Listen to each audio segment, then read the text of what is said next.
Emerging markets have had a torrid end to the year. Currencies across the EM universe have been sliding dramatically over the past month or so. Bond yields have been rising, equities have been suffering too. So what does the new year hold? Here to join me in an outlook for that is James Kynge, our emerging markets editor. James, thanks a lot for joining us. We've got a couple of charts. One shows what the IMF has been saying about what's coming up. Back at the beginning of this year, it was quite optimistic. It raised its forecast for EM growth from 4% or 4.5% up to about 5.4%. But it's been cutting that since then. It now looks at 5% growth next year. That's not too gloomy. What do you think is behind that? It's actually the 5% forecast for all emerging markets on average in 2015 is probably more sanguine than most of the market estimates out there.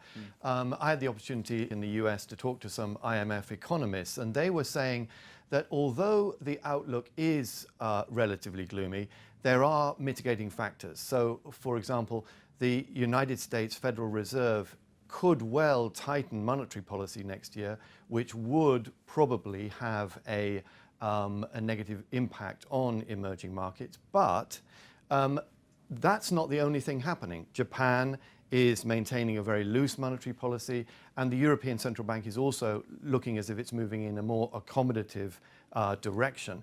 The other factor is oil. Although the falling oil price is negative for many emerging markets, obviously those that produce oil, the silver lining there is that as oil prices fall, that effectively releases a burden on consumers around the whole world, not just emerging markets, but also in the EM universe. And that could tend over time to boost consumer demand in the emerging markets. So those two aspects are, you can look at them two ways. The third one is China. Although China is slowing, the IMF thinks that China is unlikely to experience a rout in its growth trajectory next year. So that will be a slowing but nevertheless fairly solid aspect of the economy. So that's the reason why IMF is at the moment sticking to the 5% GDP growth forecast for EM next year. I wonder, though, what you think about a potential weakness in that argument, which is the level of accommodation that emerging markets could maintain in their monetary policy at a time when, as you mentioned in your intro, emerging market currencies are tanking, that are under severe pressure from the financial markets. What's your sense of that? Well, we've got another chart here that has a look at that. This is what's happening to a broad trade-weighted index of emerging market currencies over the past several years, in fact, and what's happened this year has come after an already quite a considerable slide, loss of value against the dollar and other DM currencies. The question really that a lot of governments are going to face next year is whether they can ride out this kind of storm to the more improving global scenario that you've painted, or whether they're going to find themselves caught in short-term worries that are a problem. There are several things against the bright outlook, if you like. You're right, as many people are saying, that the European Central Bank and the Bank of Japan can step in where the Fed is pulling away. Others would say that is going to create a kind of dichotomy of monetary policy in the developed world, which leads to instability, uncertainty. Others might say that printing yen and euros is not the same as printing dollars, and so many things are denominated in dollars that it's the Fed that really matters.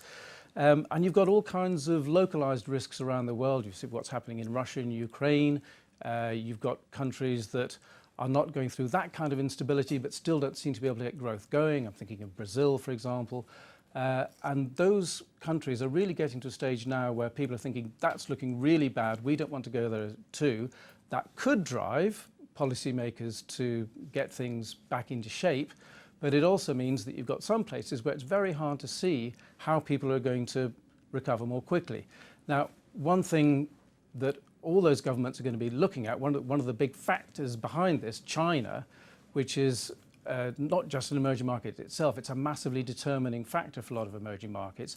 That's really been driving the success or failure of commodity exporters, has a big bearing on manufacturing.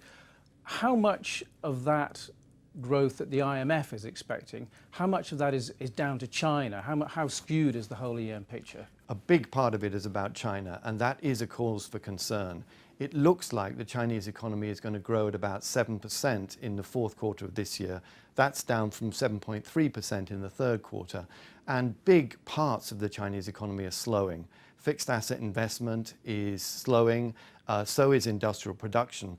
But I don't think there's cause for universal gloom. Retail spending is remaining pretty robust. And most importantly, the People's Bank of China, the central bank, is maintaining its stimulus to the financial system.